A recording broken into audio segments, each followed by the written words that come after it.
He fed us when we were hungry. He gave us warmth when we were cold.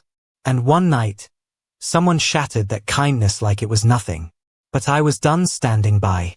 This time, karma didn't knock. It drove straight to the police station. If you've ever watched someone good get betrayed and thought, why does it always happen to the nicest people? Hit that like button. Subscribe for more stories where justice doesn't just get served, it gets personal. Let me tell you about Robert. He lives in the same small village where I grew up, a quiet, humble man in his late 70s. Widowed for years, he tends to a little farm just off the main road. Chickens, goats, a horse named Daisy, and a garden that always seems to bloom just right. Robert wasn't just a neighbor, he was part of our childhoods. The kind of man who'd wave from his porch with a warm smile, hand out homemade biscuits to passing kids, and never asked for anything in return. His home was a safe haven, a small piece of heaven tucked away from the world's noise. When I was a kid, that place felt like magic. My friends and I would spend afternoons feeding animals, picking apples, and laughing like we had no idea what sadness even was. One of those kids was David. David came from a rough background, shaky home life, always short on money, always angry about something.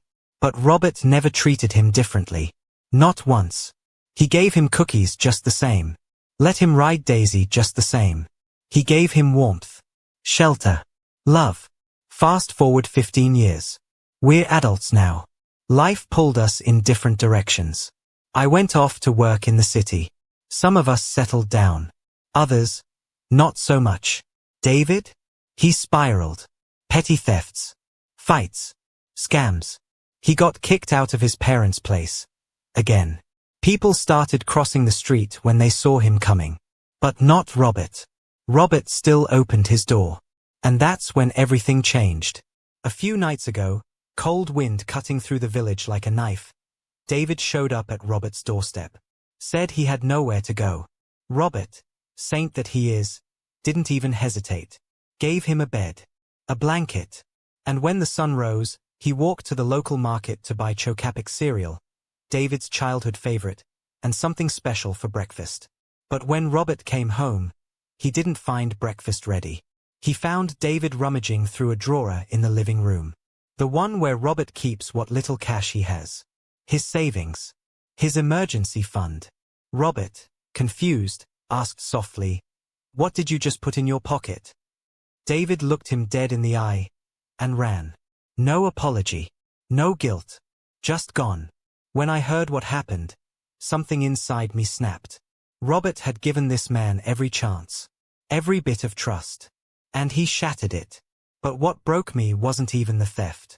It was what Robert said when I showed up the next morning, asking if he was okay.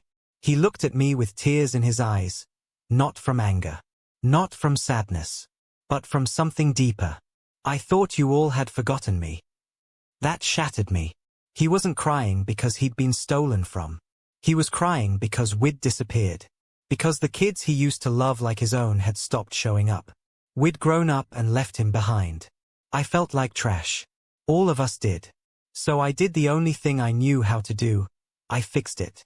Me and an old friend, someone who used to race barefoot through Robert's apple trees with me, decided it was time to act. We tracked David down. He was staying at some shady rooming house a few miles out. I knocked. He opened the door with that same fake smile, like nothing ever happened. "Hey man," I said, forcing a grin.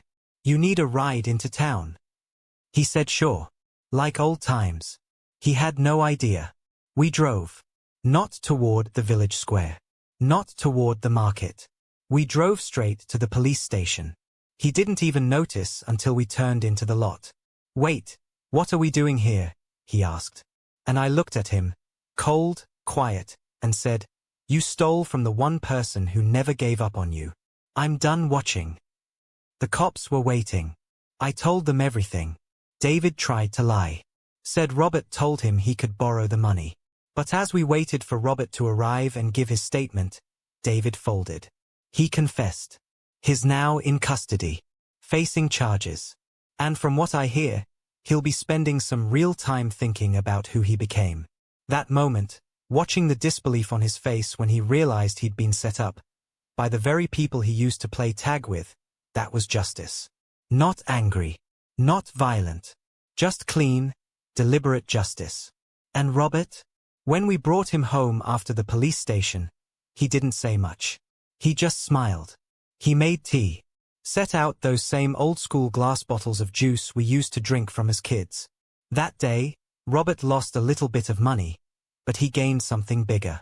He saw that not all of us had turned out like David. Some of us remembered. Some of us still protect the people who protected us when we were small and lost.